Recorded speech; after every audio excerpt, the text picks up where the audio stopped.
Hello and welcome to all of you on my channel.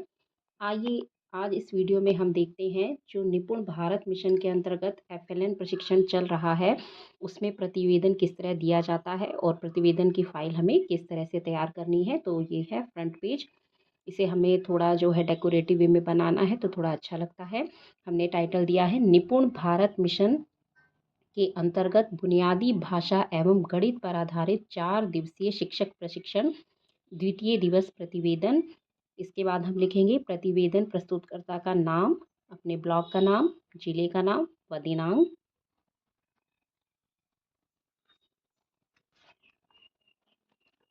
इसके बाद हमने इसमें लिया है फुल फॉर्म जो कि एफएलएन और निपुण की जो बहुत ही इम्पोर्टेंट है इस ट्रेनिंग के अंतर्गत। तो एफएलएन की फुल फॉर्म ली है फाउंडेशनल लिटरेसी एंड न्यूमरेसी, मूलभूत साक्षरता व संख्यात्मकता। निपुण national initiative for proficiency in reading and numeracy, समझ के साथ पढ़ने एवं संख्या ज्ञान हेतु राष्ट्रीय पहल। आइए हम देखते हैं प्रतिवेदन का फर्स्ट पेज। निपुण भारत मिशन के अंतर्गत बुनियादी भाषा एवं गणित पर आधारित 4 दिवसीय शिक्षक प्रशिक्षण के द्वितीय दिवस का आरंभ 28 सितंबर 2024 को ईश्वर की वंदना के साथ हुआ। तत्पश्चात एफएलएन प्रशिक्षण प्रथम दिवस का प्रतिवेदन, यहाँ पे इसके बाद हम टीचर का नाम लिख देंगे जिन्होंने प्रथम दिवस का प्रतिवेदन प्रस्तुत किया हो। जैसे हमने नाम लिया है श्रीमती अमिता श्रीवास्तव, प्रधानाध्यापिका प्राथमिक विद्यालय सराय अख्तियारपुर द्वारा प्रस्तुत किया गया। प्रतिवेदन प्रस्तुतिकरण के पश्चात आरंभिक सत्र की शुरुआत संदर्भदाता जो भी यहाँ पे ट्रेनर होंगे उनका नाम लिख देंगे श्री कुलदीप सिंह, सहायक अध्यापक प्राथमिक विद्यालय जमरुद्दीनपुर द्वारा की गई। इसके अंतर्गत 15 मिनट का समय प्रशिक्षण के दिवस 1 के दोहराव पर दिया गया। इसके बाद हमने सारे सत्र को एक डेकोरेटिव वे में इस तरह से प्रेजेंट किया है। देखिए, तो हम देखते हैं सत्र 1 में क्या काम हुआ। सत्र 1 के अंतर्गत 60 मिनट का समय आकलन व रेमेडियल कार्य की समझ पर दिया गया। इस दौरान कुछ प्रश्नों पर सामान्य चर्चा की गई। प्रतिभागियों ने प्रश्नों से संबंधित अपने विचार प्रस्तुत किए।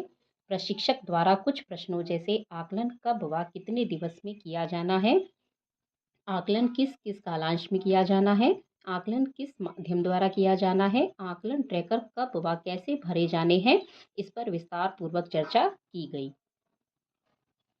अब है सत्र 2।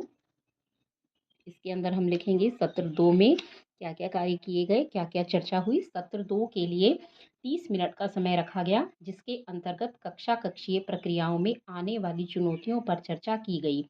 प्रतिभागियों द्वारा कक्षा कक्ष की कुछ चुनौतियां बताई गई, जैसे एक साथ 2 कक्षाओं का संचालन करना, सभी बच्चों का अलग अलग मानसिक स्तर होना आदि। इन चुनौतियों के समाधान के लिए प्रशिक्षक द्वारा पीपीटी के माध्यम से विस्तार पूर्वक समझाया गया, जिसमें बताया गया कि एक साथ चलने वाली 2 कक्षाओं में कालांश 1, 2, 3 तीनों में किस प्रकार समय का विभाजन करते हुए प्रभावी रूप से शिक्षण कार्य किया जाए। यह है सत्र 2। आइए अब देखते हैं सत्र 3। सत्र 3 में गतिविधियां।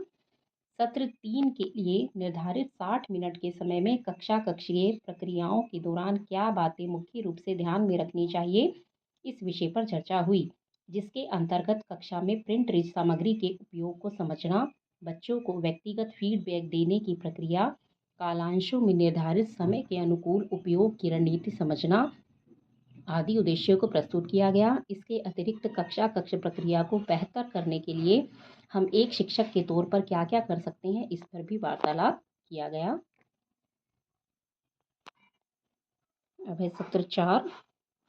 सत्र 4 के 30 मिनट में भाषा का समेकन किया गया, जिसमें कुछ महत्वपूर्ण प्रश्नों से संबंधित चर्चा हुई। प्रशिक्षक द्वारा भाषा के महत्वपूर्ण बिंदुओं का दोहराव किया गया, जिसमें कालांश 1 में पाठ्य पुस्तक के उपयोग, कालांश 2 में कार्य पुस्तिका भाग 1 के उपयोग, कालांश 3 में कार्य पुस्तिका भाग 3 के उपयोग व साप्ताहिक आकलन व रेमीडियल से संबंधित मुख्य बिंदु संक्षिप्त रूप से बताए गए।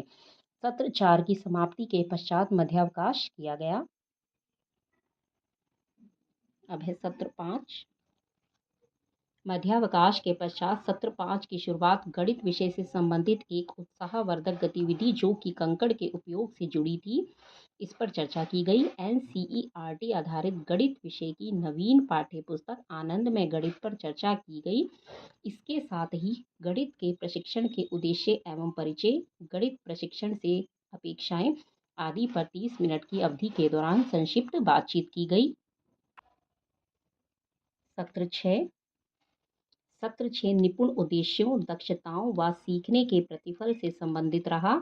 इस सत्र में कुछ महत्वपूर्ण प्रश्नों को चर्चा में शामिल किया गया। इसके साथ साथ कक्षा 1, 2, 3 के निपुण लक्ष्यों, निपुण लक्ष्य सूची व दक्षताओं तथा शिक्षण उद्देश्यों को बताया गया। इसके अतिरिक्त दक्षताओं का पाठ्य पुस्तक से संरेखण, साप्ताहिक शिक्षण उद्देश्यों में विभाजन व अंत में समेकन भी किया गया।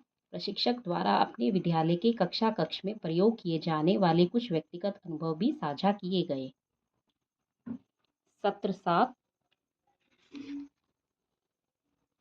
7 की इस 60 मिनट की अवधि में गणित की नवीन पाठ्य पुस्तकों की समग्र समझ पर आधारित प्रश्न जैसे नई पाठ्य पुस्तक को लिखने का आधार व प्रक्रिया, एक बेहतर पाठ्य पुस्तक की विशेषताएं, नई पाठ्य पुस्तक को बेहतर ढंग से समझने के लिए प्रक्रियाएं आदि पर विस्तृत रूप से चर्चा हुई। प्रशिक्षक द्वारा गणित पर आधारित एक रोचक खेल गतिविधि भी साझा की गई। अब है सत्र नंबर 8।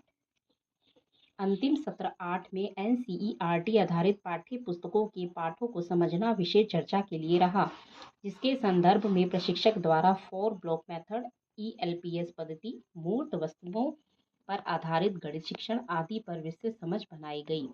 सत्र 8 की समाप्ति के बाद अंतिम 15 मिनट दैनिक समेकन के लिए दिया गया। इस दिवस में सत्र 8 आए थे, तो ये रहा कि जो हमने सत्र 8 है इनकी सारी इन्फॉर्मेशन को हमने इंक्लूड कर लिया। आगे देखते हैं। इसके बाद हमने लिया है संदर्भ दाताओं की सूची, जितने भी प्रशिक्षण देने वाले हैं प्रशिक्षक, उनका सबने उसका हमने इनमें नाम, उनका पद व स्कूल का नाम हमने इनको इंक्लूड किया है।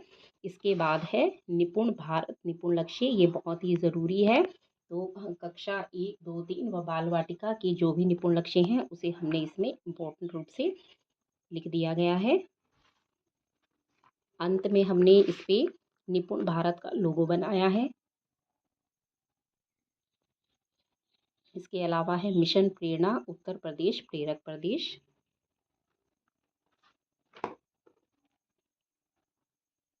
तो ये था द्वितीय दिवस का प्रतिवेदन, इसकी फ़ाइल। तो फ्रेंड्स, अगर आपको ये प्रतिवेदन की फ़ाइल अच्छी लगी हो तो प्लीज़ कमेंट करें, लाइक करें और इस चैनल को शेयर करें। इसके अलावा और भी बहुत सारी जानकारी या डॉक्यूमेंट जो रजिस्टर स्कूल में तैयार किए जाते हैं आपको इस चैनल पे अवेलेबल हैं। प्लीज़ आप उन्हें देखें और चैनल को सब्सक्राइब करें। Thank you to all of you.